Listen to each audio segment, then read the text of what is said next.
Hello friends, तो ये है वेस्टवर्ल्ड सीरीज का 11th पार्ट। इसके बाकी पार्ट्स के लिंक भी आपको डिस्क्रिप्शन में मिल जाएंगे। तो चलिए शुरू करते हैं। तो लास्ट पार्ट में हमने देखा कि बाइलिंग अर्थ कोड की कैद से आजाद हो गया था और अब उसकी और तलवार के बीच कोई रुकावट नहीं है। उधर यैन खुद ज़ैंग और उसके साथियों को पकड़ने आता है और इसी वजह से उनके बीच एक लड़ाई शुरू हो जाती है। ज़ैंग यैन पर अपनी आयरन फिस्ट यूज करता है, लेकिन थोड़ा लड़खड़ाने के बाद यैन खुद को संभाल लेता है। वो कहता है कि पहली बार किसी इंसान ने उसे पुशबैक किया है और अब वो इस लड़ाई को सीरियसली लेने वाला है। ज़ैंग भी समझ जाता है कि अगर जल्दी ही उन्हें मदद नहीं मिली तो वो लोग मारे जाएंगे, क्योंकि यैन का मुकाबला मंकी किंग के अलावा कोई नहीं कर सकता। इधर यैन गुस्से में ज़ैंग पर एक घातक हमला करता है और इससे पहले कि वो संभल पाए, ड्रैगन किंग पीछे से उसे चाकू मार देता है। आगे हम बाइलैंग को देखते हैं, जो मंकी किंग की बॉडी तक पहुंच जाता है और अपनी पूरी ताकत लगाकर उस तलवार को निकाल देता है। एक तेज धमाके के साथ मंकी किंग की सोल आजाद हो जाती है और वो बाइलैंग से कहता है कि मैं इसका एहसान जरूर चुकाऊंगा। फिर वो बताता है कि मुझे एक जरूरी काम करना है और बाइलैंग की बॉडी पर कब्जा कर लेता है। उधर ज़ैंग किसी तरह खुद को ड्रैगन किंग से बचा लेता है और उसकी हालत देखकर बाजी और सैंडी का खून खोल जाता है। गुस्से में वो और एग्रेसिव हो जाते हैं और तभी ड्रैगन किंग का छोटा बेटा बाजी को रोकने आता है। उन दोनों में एक रोमांचक लड़ाई होती है, लेकिन आखिर में बाजी आयरन रेक से उसे घायल कर देता है और ये देखकर आयरन किंग तड़प उठता है। यैन भी ज़ैंग को मारने आगे बढ़ता है और कहता है कि मैं तुम्हारे पैशन की कदर करता हूँ, लेकिन अब इस लड़ाई को खत्म करने का टाइम है। तभी समुद्र में एक बार फिर हलचल होने लगती है और वो देखते हैं कि मंकी किंग अपने डीमन रूप में बाहर आ गया है। ज़ैंग और उसकी टीम अपने पुराने साथी को देखकर बहुत खुश होती है, लेकिन यैन और ड्रैगन किंग हैरान रह जाते हैं। मंकी किंग यैन पर हमला करता है, लेकिन वो किसी तरह उससे बच जाता है और कहता है कि तुम एक भटकती आत्मा के अलावा कुछ नहीं हो। फिर वो उस पर अपना एक खतरनाक वार करता है और मंकी किंग का स्टैचू टूटकर बिखर जाता है। यैन को भी ये थोड़ा अजीब लगता है, क्योंकि मंकी किंग इतना कमजोर नहीं हो सकता और वो समझ जाता है कि ये सब उसका ध्यान भटकाने के लिए था। इधर मंकी किंग ज़ैंग के पास आता है और बताता है कि उसने बाइलैंग की बॉडी उधार ली है। सैंडी और बाजी भी उससे मिलने आते हैं, लेकिन वो उन्हें खुद से दूर रहने को कहता है। उसे लगता है कि उसकी इस हालत के जिम्मेदार वो लोग भी हैं, वरना किसी में भी इतनी ताकत नहीं थी कि वो मंकी किंग को रोक सके।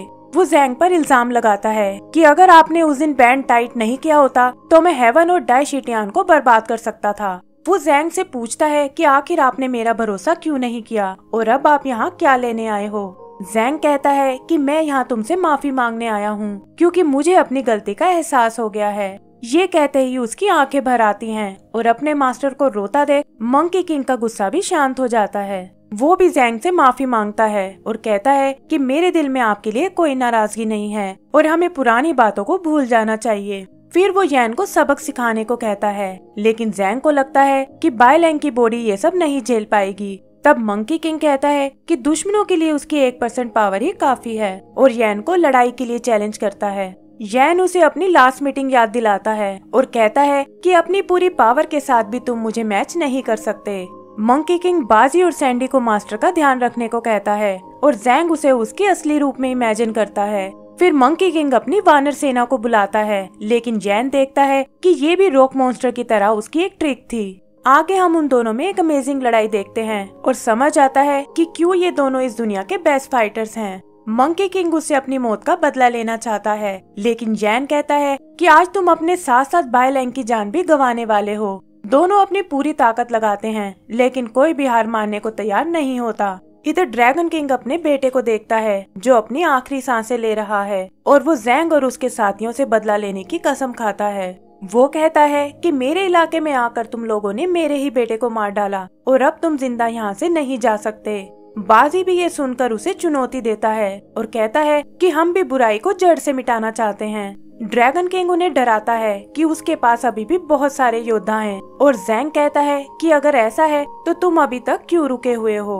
वो समझ जाते हैं कि ड्रैगन किंग अकेला पड़ चुका है और तभी वहाँ ओजू का भाई जियाओ आता है। वो बताता है कि वो यहाँ अपने पिता के कहने पर आया था और उसे नहीं पता था कि ओजू भी यहाँ मौजूद है। यहाँ हम यीलोंग को भी देखते हैं, जो अपनी आँख खराब होने से बहुत गुस्से में है और किंग से अपना बदला लेने को कहता है। किंग जियाओ से मदद मांगता है और कहता है कि ये हमारे ड्रैगन क्लैन की इज्जत का सवाल है, लेकिन जियाओ लड़ाई में शामिल होने से मना कर देता है। किंग उसे समझाता है कि ड्रैगन फैमिली होने के नाते ये लड़ाई तुम्हारी भी है और तुम इस तरह हमें इग्नोर नहीं कर सकते। तब जियाओ कहता है कि अगर हम एक फैमिली हैं तो मंकी किंग के बारे में हमें क्यों नहीं पता। ड्रैगन किंग के पास इसका कोई जवाब नहीं होता और जियाओ कहता है कि जब तक इस मामले की पूरी जांच नहीं हो जाती तब तक वो उनका साथ नहीं दे सकता। फिर वो मास्टर ज़ैंग के पास जाता है और अब तक ओजू का ध्यान रखने के लिए उसका शुक्रिया अदा करता है।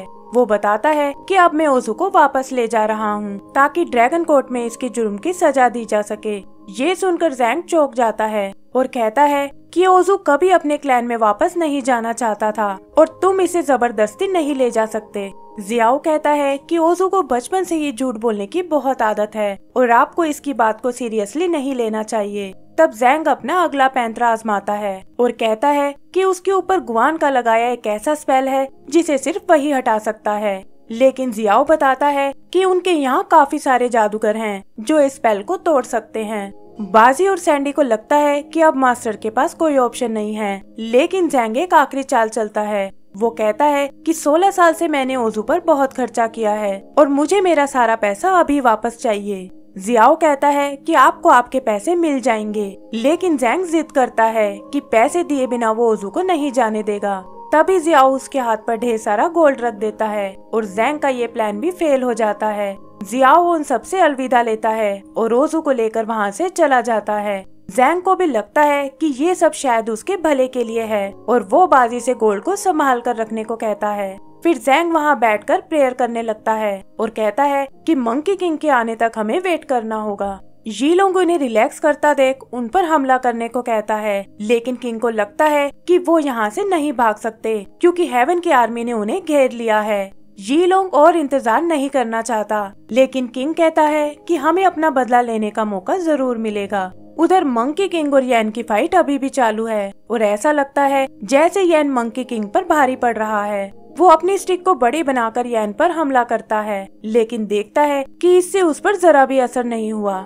यैन को लगता है कि बाइलैंग की बॉडी में होने के कारण मंकी किंग कमजोर हो गया है और वो उस पर अपना सबसे पावरफुल अटैक करता है। ये वही अटैक है जिसने मंकी किंग को 16 साल पहले मारा था और बचने के लिए मंकी किंग अपनी पूरी एनर्जी यूज करता है। फिर वो अपने छोटे छोटे क्लोन्स बनाता है और वो सब यैन को घेर कर उस पर अटैक करने लगते हैं। यैन किसी तरह उनसे पीछा छुड़ाता है और आखिरी बचे हुए मंकी किंग को पकड़ लेता है।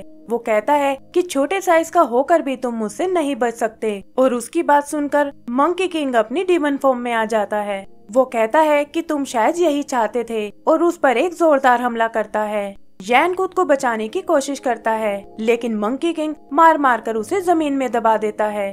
फिर वो हेवन की ओर देखकर बाकी देवताओं को ललकारता है और कहता है कि उसके सामने कोई नहीं टिक सकता। तभी वो देखता है कि यैन जमीन से बाहर आ गया है और पहले से भी ज्यादा खतरनाक लग रहा है। मंकी किंग एक बार फिर उस पर अटैक करता है, लेकिन पता चलता है कि यैन पूरी तैयारी के साथ आया है। वो एक के बाद एक उस पर कई सारे अटैक करता है और फाइनली अपने हेवन किलर स्पेल से मंकी किंग को मार डालता है। तभी यैन देखता है कि उसकी बॉडी गायब हो रही है और वो समझ जाता है कि ये रियल मंकी किंग नहीं है। वहीं पर एक लेटर से उसे पता चलता है कि क्लॉन्स की लड़ाई के वक्त मंकी किंग छुपकर वहाँ से निकल गया था। यैन को अपनी बेवकूफी पर बहुत गुस्सा आता है और उधर ड्रैगन किंग देखता है कि ज़ैंग और उसके साथी भी रेत के बने हुए हैं। वो सब ये देखकर हैरान रह जाते हैं और किंग गुस्से से चिल्लाने लगता है। आगे हम ज़ैंग और उसके साथियों को देखते हैं जो अब वहाँ से दूर निकल आए हैं। यहाँ पता चलता है कि ये सब मंकी किंग का प्लान था और अपनी पिछली जर्नी में भी वो इसे यूज कर चुके हैं। तभी मंकी किंग भी वहाँ आ जाता है और वो सब अपने दुश्मनों की बेवकूफी पर हंसने लगते हैं। फिर मंकी किंग बाइलैंग की बॉडी को आजाद कर देता है और कहता है कि अब मुझे अंडरवर्ल्ड में जाना होगा।